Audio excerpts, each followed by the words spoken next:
네, 안녕하세요. 저예요. 시나로미. 오늘은 이렇게 앉아가지고 책 보고 좀 쉬다가 이제 시골살이 한 지 한 6개월 정도 됐더라고요. 그래서 하고 싶은 말이 좀 생겨가지고 이렇게 앉아서 이야기를 좀 해볼까 해요. 시골살이 할 때 필수 조건! 저는 이제 마당도 있지만 저희 집이 산같이 그런데 좀 둘러싸여 있고요. 저는 농사를 짓지 않아요. 텃밭이 없는 게 제 꿈이고 손이 안 가는 어떤 꽃들이 이렇게 있었으면 좋겠다는 게 제 생각인데 그냥 지금은 그냥 밖에 아무것도 없었으면 좋겠다. 장작불에 바베큐를 해먹고 이러는 것도 저는 싫어해요. 왜냐면 귀찮거든. 아직 한 번도 해본 적이 없지만 만약에 한다면 가끔씩 할 수 있는 정도가 좋겠어요. 이런 사람의 시골살이에요. 그냥 도시와 생활은 똑같은데 굳이 나는 너무 복잡한 게 싫어서 왔다고 생각하시면 될 것 같아요. 제 구독자분들이 다 여자분들이 되게 많으신데 시골 사는 거 나도 하고 싶다, 되게 부럽다 이렇게 적어주시는 분들도 계셔가지고 뭐가 좀 제일 중요할까 이런 거를 담아봤어요. 그러니까 제 기준이에요, 이거는. 그래서 여름, 가을, 겨울 이렇게 세 계절을 보내는 중이라서 계절을 겪으면서 좀 많은 일들이 있었거든요. 네, 얘기해보려고 해요. 1번 운전, 2번 벌레, 3번 추위, 4번 돈, 6번 성격, 7번 위치 선정 이렇게 막무가내로 제가 다 적어봤어요. 그래서 먼저 운전에 대해서 얘기를 해보자면은 20, 30대 여성분들 중에 의외로 운전을 못하시는 분들이 생각보다 되게 많더라고요. 그래서 제 친구들도 보면은 면허는 있는데 장롱 면허였다가 애가 생긴 다음에 부랴부랴 운전을 배우는 그런 느낌이 많아요. 근데 이제 우리는 결혼을 안 하고 싶은 분들도 많잖아요. 그러면은 운전을 내가 배워놔야 돼요. 필수예요, 필수. 생존 스킬. 만약에 제가 운전을 못했다? 그럼 저 여기 시골에서 못 살아요. 그냥 못 산다고 보시면 돼요. 근데 저희 집에도 바로 앞에 버스 정류장이 있단 말이에요. 근데 운전을 해야지 살 수 있어요. 아무튼 장 보는 것도 새벽 배송 이런 게 안 되니까 당연히 장을 봐서 이제 갔다 오는 게 더 빠를 수도 있단 말이에요. 도시에 살면 새벽 배송으로 시키겠지만 사실은 시골에 살면서 배송으로 음식 재료를 산다? 해본 적이 없어요. 과일 같은 거 박스 단위로 시킬 때 그럴 때는 이제 온라인으로 시키지만 대부분의 식료품들은 직접 가서 장을 보게 되거든요. 당연히 이제 차가 있어야 되는 거고 버스로 다닌다 그러면은 진짜 너무 힘이 들 것 같다 이런 생각을 했어요. 그래서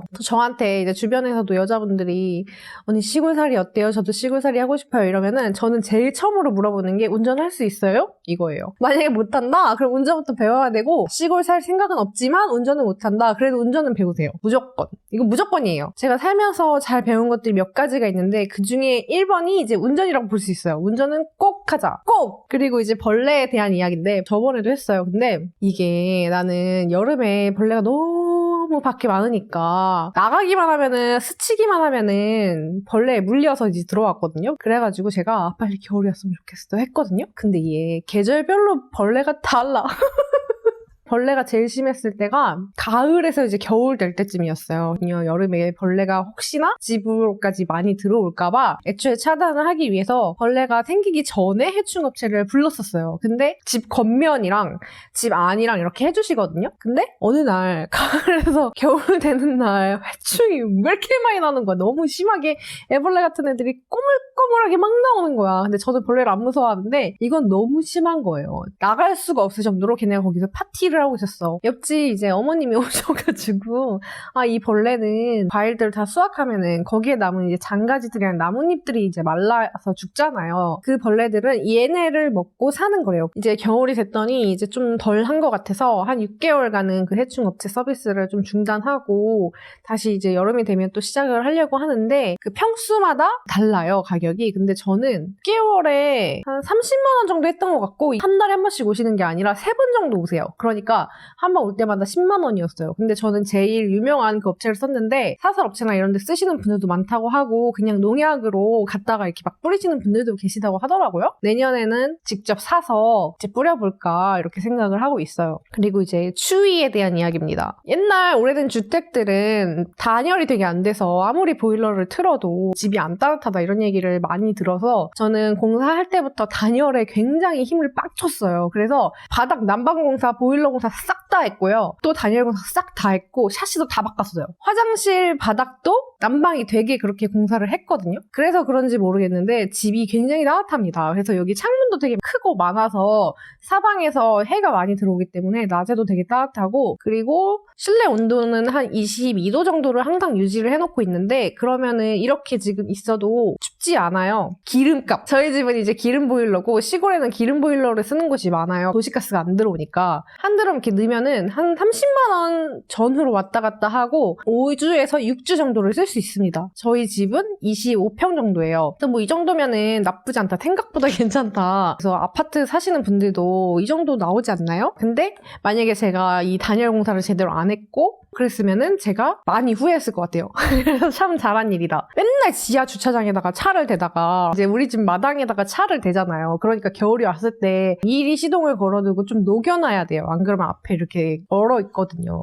그래서 그거를 아파트 살 때는 몰랐던 어떤 사소한 불편함들이 한 가지가 추가되긴 했어요. 아, 그리고 또 하나. 시골일수록 인덕션은 쓰셔야 돼요. 왜냐면 도시가스가 안 들어오잖아요. 그러면은 가스레인지를 쓰면은 가스통을 써야 된단 말이야. 인덕션 요즘에 너무 잘 나와가지고 저는 인덕션을 바꾸고 삶의 질이 더 나아진 것 같아요. 훨씬 좋아요. 그리고 화이트 인덕션이거든요. 제가 쓰는 거. 청소도 너무 깨끗하게 잘 되고 아주 좋아요. 까만색 샀으면 후회할 뻔했어. 그리고 이제 돈에 대한 이야기인데, 이렇게 시골주택 살면은 인테리어 업체에서는 ATM이라고 부른대요.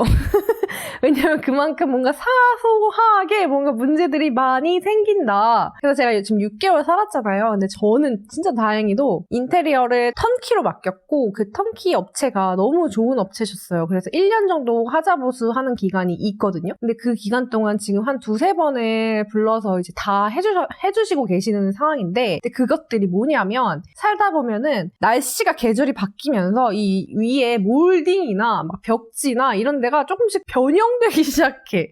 그리고 화장실 타일도 이 바닥이랑 욕조 있는 그 부분이 약간 갈라지는 현상이 보이는 거예요. 겨울 되니까. 그래서 뭐 그런 것들을 이제 말했더니 다행히 다 오셔가지고 무료로 다 해주셨고, 앞으로도 이 날씨를 봐야 된대요. 몰딩 같은 경우는. 그래가지고 조금 더 지켜보고 조금 나중에 하자 이렇게 얘기를 한 상태인데, 그런 부분에 있어서 인테리어 맡길 때 좀 비싸더라도 제대로 된 업체에서 한 거에 대해서 아주 내 자신을 칭찬하고 있어요, 요즘에. 또 무슨 일이 있었냐면 말벌이 생긴 거예요, 여름에는. 저는 그게 말벌 집인지도 몰랐어요. 아직 이제 생기고 있었던 거지. 근데 저희 아빠가 오시더니 매년 이렇게 말벌들이 생긴대요. 그래가지고 항상 이제 소방서에 전화를 하면은 이제 소방대원 분들이 오셔가지고 그걸 이제 작업을 해주시거든요. 위험해서 꼭 전화를 하셔야 돼요. 그거는 무료예요. 또 최근에 겨울이 됐을 때 동파 문제가 생긴 거예요. 고쳐주실 분을 불렀어요. 얼마냐고 처음에 비용을 물어봤는데 최소 15에서 20만 원이고 뭐 100만 원까지 갈 수도 있다. 최대. 근데 그렇게는 안 될 것이다. 이렇게 얘기는 하셔서 저한테 선택권이 있는 게 아니잖아요. 물이 안 나오는데 고쳐야지 어떡해. 그래서 이제 불렀는데 비용이 한 30만 원 정도 나왔다. 그렇게 되지 않도록 미리미리 신경을 써야 된다. 그래서 지금은 전열선도 깔고 이렇게 했어요. 뭐 그런 것들. 언제 어떻게 추가 비용이 들어갈지 아무도 몰라요. 그리고 또 오늘은 저기 며칠 전부터 온수가 미지근하게만 나오는 거예요. 그래서 또 이제 보일러에 접수를 했어요. 근데 오셨는데 보일러에는 문제가 없대요. 배관공사 하신 분들이 와서 봐주셔야 된다 이렇게 얘기를 하시더라고요. 그래서 또 추가 비용이 발생할 수 있다 이런 거 알고 있어야 되고, 항상 비상금을 넉넉하게 갖고 있는 게 마음의 안정에 좋다입니다. 또 성격이 있어요. 제가 옛날에는 이거보다 더한 외국 시골에서 진짜 허허벌판에서 산 적이 있기 때문에 여기는 뭐 껌이지 이러면서 왔어요. 근데 그래도 마음 먹지 않으면 그 아무도 볼 수 없고 그 아무랑도 말을 할 수 없고 그 어떤 소리도 들리지가 않는 거예요. 그렇기 때문에 도시의 집에 혼자 있는 거랑은 완전히 느낌이 달라요. 왜냐면 도시는 내가 집에 있어도 옆집 소음이나 그 창문을 보면은 사람들이 이렇게 지나다니는 게 보이고 그렇잖아요. 근데 여기는 창문을 봐도 새만 있고 생활소음 이런 게 단 하나도 없다고 보면 돼요. 그래서 이게 처음에 되게 적응이 안 되는 거예요. 옛날에는 그래도 일을 밖으로 계속 다녔기 때문에 이런 감정을 지금 처음 느껴본 거란 말이에요. 요가를 열심히 다녔다. 자기 혼자만의 시간을 잘 즐길 수 있는 사람인가?에 대한 거를 좀 고민을 많이 해보셔야 돼요. 오히려 운동을 계속 잘 다니게 돼서 좀 건강해지기도 했어. 그리고 또 하나는 문제 해결력이 좀 높은 사람인가? 평소에도 무슨 일이 생겼어. 뭔가 내가 계획한 대로 안 됐어. 했을 때 진짜 막 미치겠는 사람들이 있어요. 그런 사람은 좀 힘들 수 있어요. 왜냐면 자꾸 뭔 일이 자꾸 생기거든요. 사소하게. 예를 들어서 너무 빙판길이라 차가 우리 집에 못 올라오는 거예요. 주변에 아무도 없고요. 그러면 님들 어떻게 하실 거예요? 그때 저는 이제 내려가지고 주변에 있는 걸 아무거나 찾아가지고 얼음을 깨는데 안 깨지는 거야, 얼음이. 그래가지고 주변에 있는 눈으로 다시 덮었어. 그렇게 했더니 이제 차가 굴러갔어요. 이런 식으로 한밤에 이런 일이 생길 수도 있다. 그냥 한 가지의 일화에 불과하고 이런 어떤 사소한 일들을 혼자 해결할 수 있어야 돼요. 예를 들어서 성격이 너무 좋아가지고 옆집에 막 들어가서 똑똑똑 문 열어주세요. 저 문제가 생겼는데요. 저 좀 도와주실 수 있나요? 이런 정도로 할 수 있거나 아니면 전화해가지고 그런 어떤 대처 능력이 있거나 주변에 지인이 진짜 많아가지고 그 사람들이 와서 도와줄 수 있거나 뭐 이런 것들 중에 하나는 있어야 된다는 거야. 근데 사람들이 막 소심해가지고 어떡하지 이러다가 막 멘붕 오고 이러는 사람들이 있어. 근데 그러면 진짜 스트레스를 받을 거야. 근데 저 같은 경우는 또 문제가 생겨도 엄청 스트레스를 받는 스타일이 아니에요. 저는 이런 걸 되게 좋아하거든요. 사실 이렇게 자잘한 문제들이 생겼을 때 내가 어떻게 해결하는지 이런 것들을 되게 좋아해요. 그래서 저한테는 사는 게 게임 같거든요. 근데 이런 걸 싫어하는 사람도 있을 거 아니에요. 진짜 스트레스일 것 같아. 그러면 또 하나는 시골집을 알아보는 데 있어서 어느 위치가 좋을 것인가에 대한 그런 이야기입니다. 이 위치는 저는 제가 이 집을 선택한 게 아니라 이 집이 원래 있었기 때문에 온 거예요. 근데 만약에 제가 다시 시골집을 선택한다. 그러면 무조건 시골이면 시골일수록 KTX역 근처. KTX 제일 좋은 교통수단이에요. 아무리 내가 차가 있고 그래도 KTX로 가는 게 도시를 왔다 갔다 하는 게 훨씬 좋고 이 집이랑 고속도로의 그 거리 얼마나 가까운가. 시골길은 차가 많지가 않지만 방지턱이 굉장히 많습니다. 그리고 노인보호구역, 어린이보호구역이 계속 나와요. 그래서 과속 할 수 없어요. 계속 방지턱이 있기 때문이죠. 버스 터미널 가까운지 이런 것들을 좀 보시고 얼마나 걸리나 그리고 그 주변에 주차할 만한 곳이 있는가 이런 거를 좀 많이 볼 것 같고요. 유료 주차장이면 주차비는 얼마가 나올 것인가 이런 것들을 좀 계산을 해보면 좋죠. 농협, 하나로마트 그리고 은행, 주거래은행을 농협으로 바꾸셔야 될 수도 있어요. 왜냐면 이런 거는 진짜 생각도 못했어. 아무도 이런 건 말해주지 않더라고. 제가 원래 쓰는 은행이 뭐 제일은행 이런 데였어요. 근데 제일은행 없어? 이 근처에 완전 없음. 다행히 최근에 제가 이제 국민은행으로도 갈아타고 용도별로 몇 가지를 쓰는데 다행히 요즘에는 온라인으로 많이 할 수 있어가지고 다행이지만 직접 창구 가서 봐야 되는 업무도 분명히 있단 말이에요. 근데 제가 만약에 계속 그 제일은행 썼으면은 저 가야 돼요 거기에. 내 주거래 은행이 있는지 이런 거를 보는 것도. 그리고 또 하나 마지막으로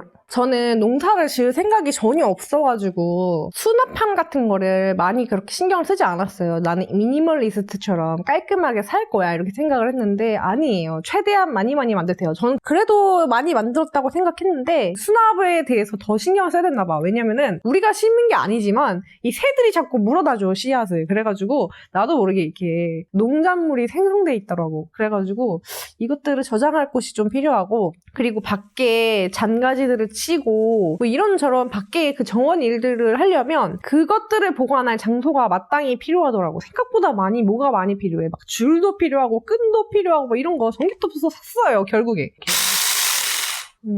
뭐 이런 사소한 것들이 다 있어요. 그래서 일단은 시골집 같은 데 있으면은 빌려서 잠깐 살아보는 것도 너무너무 좋은 방법인 것 같아요. 잠깐 하는 건 별로 소용이 없을 것 같고 진짜 거기서 살면서 내 일상을 좀 누려봐야 되는 것 같아. 한 달 이상 최소한. 그래야지 문제도 좀 생기고 그래야지 외부에 나갈 일도 좀 생기고 그러면서 나랑 좀 맞는지 이런 것도 볼 수 있으니까요. 내가 너무 안 좋은 내가 너무 겁을 준 것 사실 사람이 닥치면 다 어떻게든 살잖아요. 죽진 않잖아요. 그래서 그렇게 겁먹을 필요는 없는 것 같아요. 닥치면 그때 해결하면 된다. 하고 싶은 거 다 하셨으면 좋겠습니다. 그러면 저는 또 이제 여행 영상이나 뭐 다른 영상으로 또 오겠습니다. 궁금한 거 있으면은 답변 주세요. 다음에 또 뵙겠습니다. 안녕.